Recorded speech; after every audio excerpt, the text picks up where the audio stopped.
Noswaith ar pawb. Last Friday marked the 75th anniversary of the Allied victory in Europe against Nazi Germany.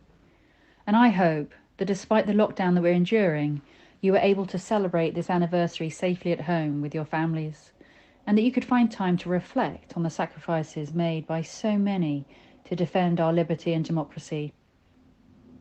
And I hope also that comfort could be found in commemorating this hardest fought of victories.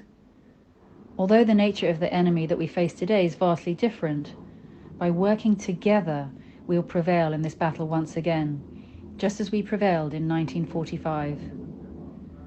As your Member of Parliament for Arnismorn, I'd like to use this anniversary to pay tribute in particular to the Royal Air Force personnel serving at RAF Valley, along with all those who work at the station in their support. I send my profound wishes to the military community, both serving and veterans who live on Arnismorn. As the philosopher George Santayana so succinctly said, those who cannot remember the past are condemned to repeat it. The rise of Hitler and of Nazism, the greatest evil countenanced by humanity, serves today as a warning to us all. Unforeseen threats to our nation's security await us, and it is vital that our armed forces are prepared to meet those threats. I will always defend our invaluable armed forces. I will always champion RAF Valley and the crucial role that it plays in the defence of our nation, and I will always act in the best interests of the security of the United Kingdom. I know that the regional variances in the stage for the pandemic across the UK are causing significant concern across Arnismorn. Many of you have contacted me to express your concerns that the UK lockdown may be eased when some areas, such as our island, have still not passed the peak of the crisis. Last week, I met with, virtually of course, the Right Honourable Simon Hart MP, the Secretary of State for Wales, and I robustly emphasised my concerns, along with those of so many of my constituents here on Arnismorn.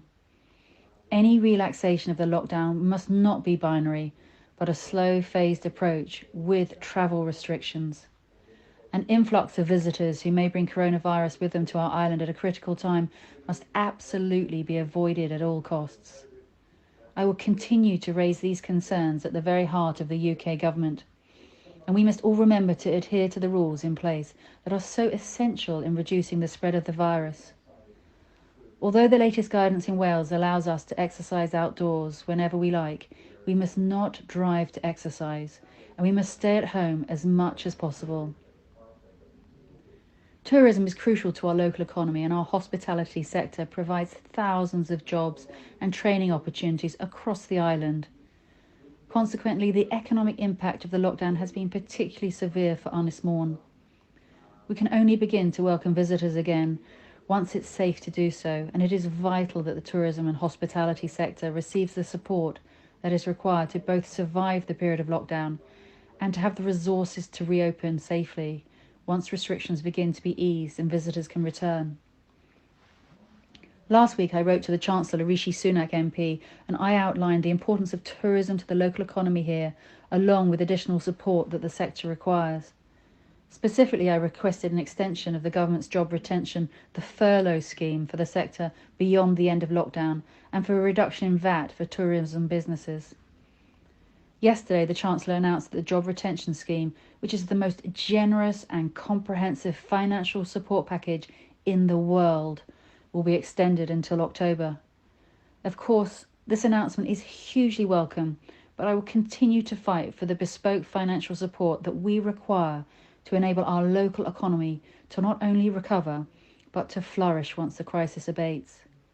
I know too that many of you across the island who are self-employed are concerned about the support that's available to you, and I will fight on your behalf to ensure that the Self-Employed Workers Scheme is extended for as long as it is needed.